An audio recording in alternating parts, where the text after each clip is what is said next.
Mendengkur atau ngorok adalah hal biasa yang dilakukan sebagian orang ketika tidur. Bagi Anda para pendengkur, kondisi ini mungkin tak mengganggu tidur Anda. Namun dengkuran Anda bisa jadi amat mengganggu orang-orang di sekeliling Anda saat tidur. Meskipun tidak selalu berbahaya, tidur mendengkur adalah sesuatu yang buruk dan banyak menimbulkan masalah. Tahukah Anda, mendengkur bisa menjadi tanda-tanda penyakit serius seperti gangguan tidur, stroke, tekanan darah tinggi, obesitas, hingga penyakit jantung. Maka dari itu, harus diatasi dengan tuntas. Selain itu, jika Anda mendengkur terus, tentu akan berdampak juga pada keharmonisan rumah tangga. Sebagian pasangan bahkan ada yang memutuskan untuk tidur terpisah, terutama jika pasangannya memiliki masalah mendengkur yang kronis. Lebih parah lagi, mendengkur ternyata juga menurunkan libido seksual dan menyebabkan disfungsi ereksi. Oleh karena itu, jangan abaikan kebiasaan mendengkur. Jika ditangani dengan cepat dan tepat, hal sepele ini bisa berdampak serius bagi hidup Anda. Tadi itu suara siapa ya? Ngaku coba. Suara siapa tadi tuh? Dan itu nyebelin banget suara kayak gitu kalau lagi malam-malam, apalagi kalau kita ingat dok, kita lagi belajar buat ujian, ganggu banget. Terus kita tidur karena habis ujian, ganggu banget karena nggak bisa istirahat. Bersama kita sudah ada sekarang Dr. Wisnu Wardana, seorang dokter spesialis penyakit dalam. Iya, dan ada Dr. Syahrial, spesialis THT. Nah, Dr. Sil, aku yakin di antara penonton kita ini pasti ada yang punya pengalaman terganggu atau mungkin mengganggu dengan ngoroknya. Siapa yang ngaku? Siapa yang kira-kira mau? Oke, boleh. Siapa namanya? Boleh cerita. Ini dok, perkenalkan nama saya Kori. Ya. Saya saat tidur itu kan adik saya mendengkur dok. Ya. Katanya banyak yang bilang itu tidur posisi miring itu Posisi miring? menghilangkan mendengkur itu gitu. Ternyata enggak juga gitu dok. Oh ya. Itu benar atau tidak dok? Dengan Baik. posisi miring itu. Oke, jadi posisi miring, Ya, posisi bisa miring menghilangkan dengkuran gitu karena terganggu banget. Oke, Dokter Syahrial, saya bisa memberikan jawaban. Baik, sebenarnya apa yang dikatakan tadi tidak menghilangkan, benar juga bahwa memang tidak selalu hilang posisi mendengkur. Tergantung penyebabnya, tergantung sumbatannya. Misalnya sumbatannya karena lidah, misalnya lidah yang besar dan jatuh ke belakang. Kalau dia posisi miring, lidah itu menjadi tidak jatuh. Itu mungkin akan memperbaiki. Tapi kalau penyebabnya karena amandel besar atau karena hidungnya sempit, mau miring kanan, miring kiri, ya pun enggak akan. Bahkan tengkurap pun mungkin juga akan tetap mendengkur kalau dia tidur. Jadi tergantung penyebabnya memang. Murni kalau memang hanya karena lidah, biasanya pada orang tua. Orang tua yang lidahnya kalau tidur suka jatuh ke belakang, kalau dia terlentang. Dan pada saat dia miring itu tidak terjadi. Nah itu baru hilang ngoroknya. Atau berkurang lah paling tidak. Oke, Oke, kita nah punya mungkin gambar bisa nih, Dok. dijelaskan nih dok, Ya. gimana sih mekanismenya sampai terjadi mendengkur ini?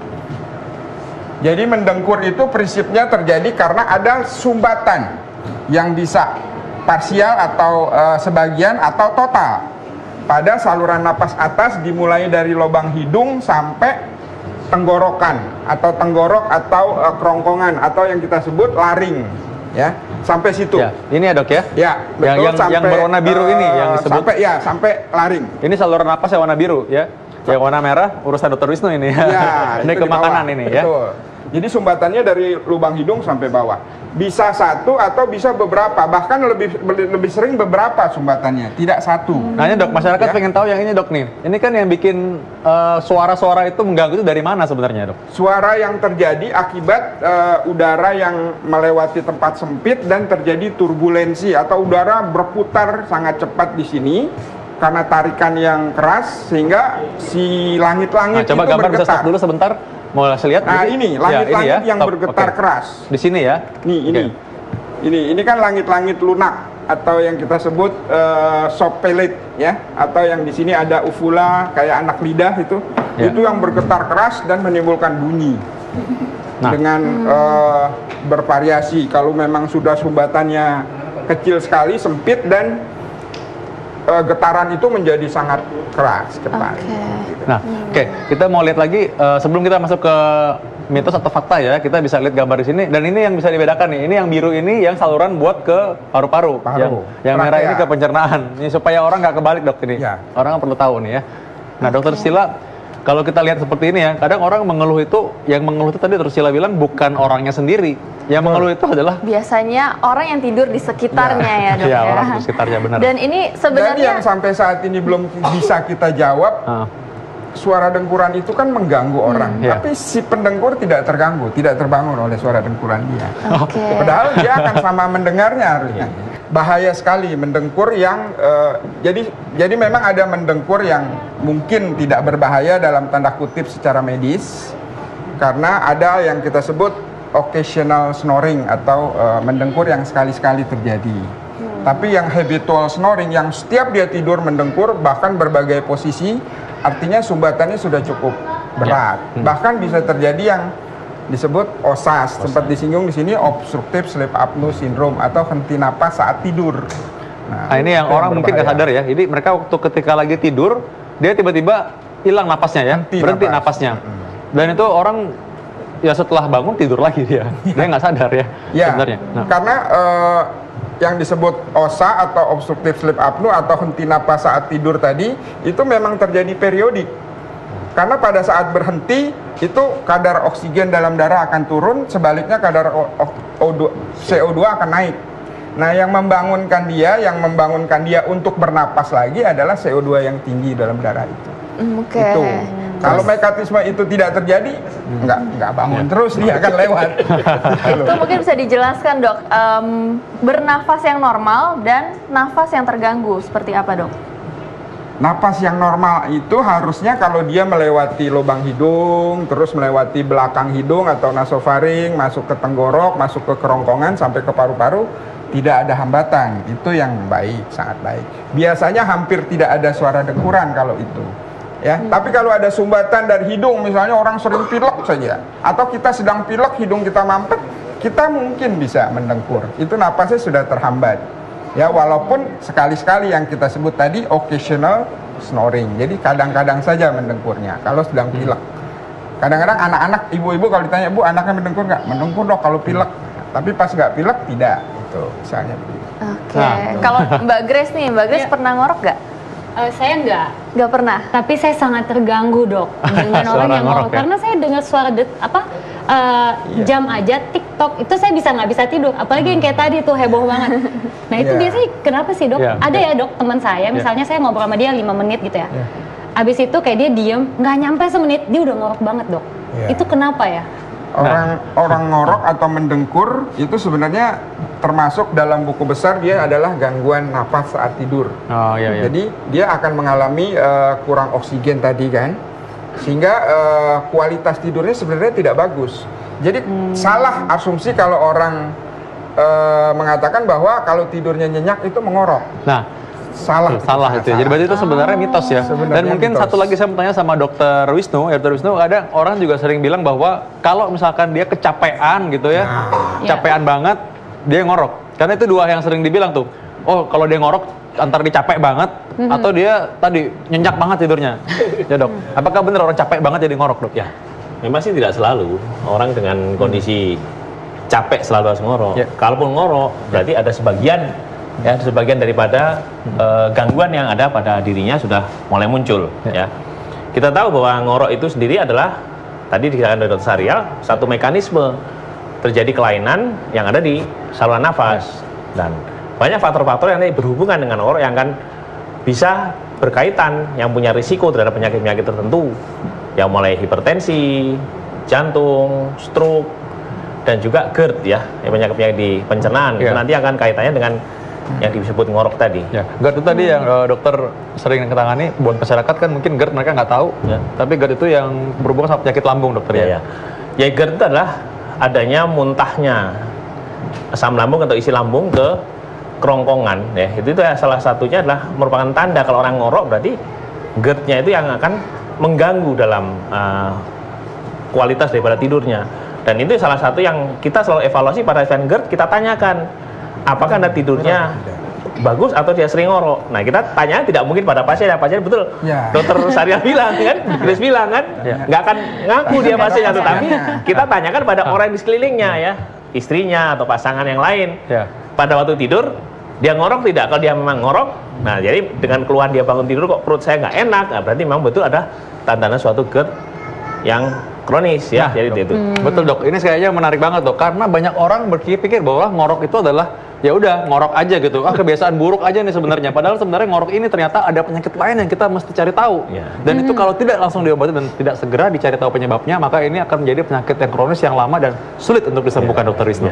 Jadi memang mengorok ini salah satunya dari penelitian memberikan gambaran bahwa itu salah satunya adalah GERD ya, yang banyak terjadi, yaitu jadi muntahnya daripada asam lambung dan isi lambung yang ke arah kerongkongan.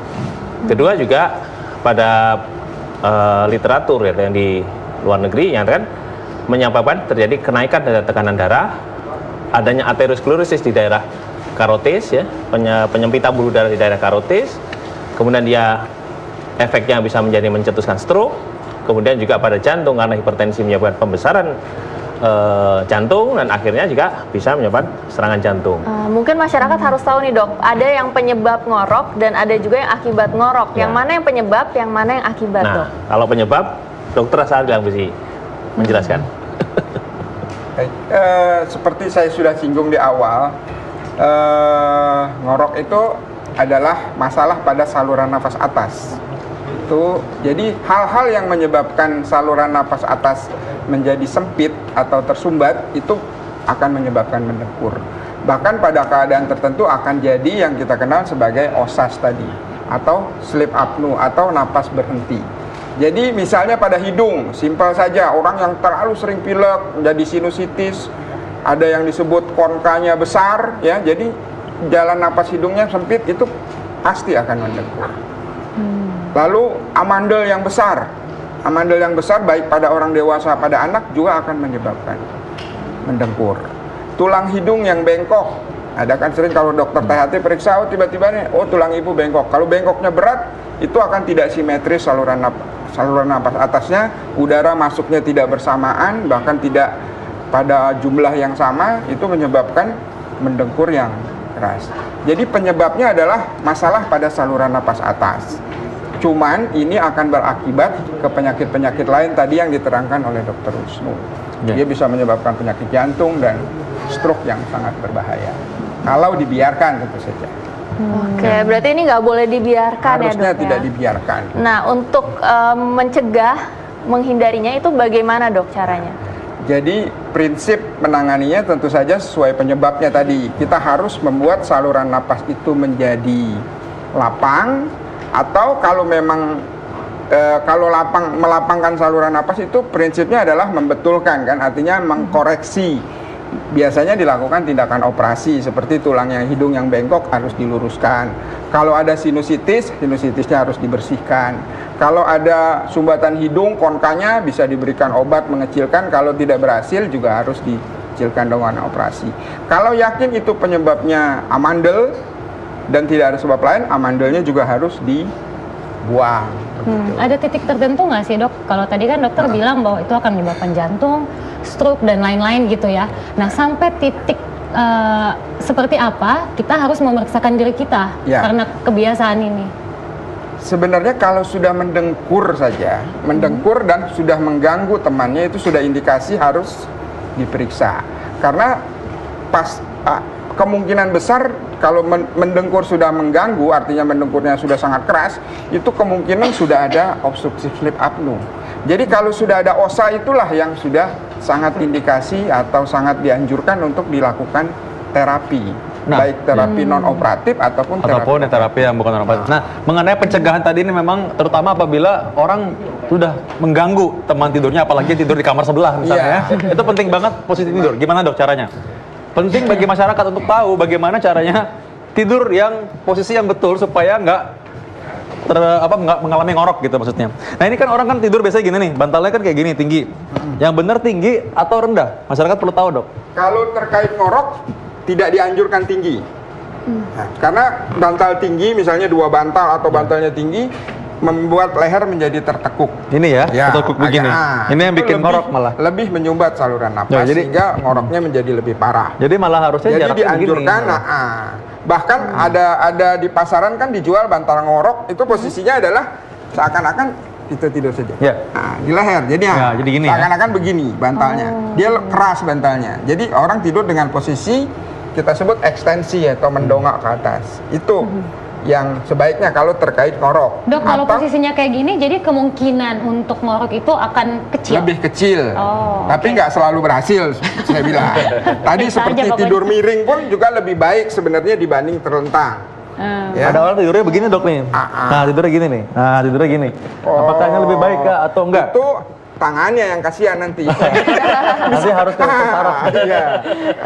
Nah, Dok, tidur kalau miring nggak pakai bisa bantal tapi tidak gimana, seperti itu. Kalau nggak pakai bantal sama sekali gimana? Misalnya gini, apakah hanya kan orang bilang kan tidur katanya nggak pakai bantal aja lebih bagus katanya. Bagus sebenarnya kalau bisa, tapi banyak orang tidak bisa tidur tanpa bantal. Tidak bisa nyenyak. Karena kebiasaan dari kecil dikasih bantal sih. Ada bantal yang ini ya, kayak bantal bayi tuh, yang belakangnya bolong ya. Boleh. Jadi dia menjaga supaya ininya nggak begini ya. Betul. Prinsipnya tadi seperti Vito bilang bahwa yang penting jangan tertekuk lehernya. Oke, bagus. Kalau misalnya tidur gini gimana? Tengkurap? Iya. Tengkurap banyak hal lain mungkin yang akan jangan tengkurap. Jadi kita tahu ya gimana cara tidur yang benar ya. Takutnya kebobot siang tadi. Nah, jadi kita tadi udah tahu bagaimana kalau pesan Dr. Wisnu tadi bahwa ini penyakit ngorok ini bisa diakibatkan karena penyakit dan juga menyebabkan penyakit lain yang berbahaya. Jadi harus jangan dianggap remeh. Dr. Syahril tadi sudah memberikan pesan bahwa penyakit ini kalau udah mendengkur dan mengganggu orang lain maka sebaiknya segera diperiksakan. Ya, saya harap ini bermanfaat buat yang lain juga, Dr. Sheila ya. Ya. Dan tidak terasa sudah 60 menit kami menemani kalian. Dan kami akan kembali lagi setiap hari Senin sampai Jumat jam 1 sampai jam 2 siang live di TV One. Ingat bahwa kebiasaan sehat itu diawali dengan kebiasaan yang sehari-hari ya, Dr. Sheila. Karena itu mulai saat ini, ayo hidup sehat, stay healthy and be awesome.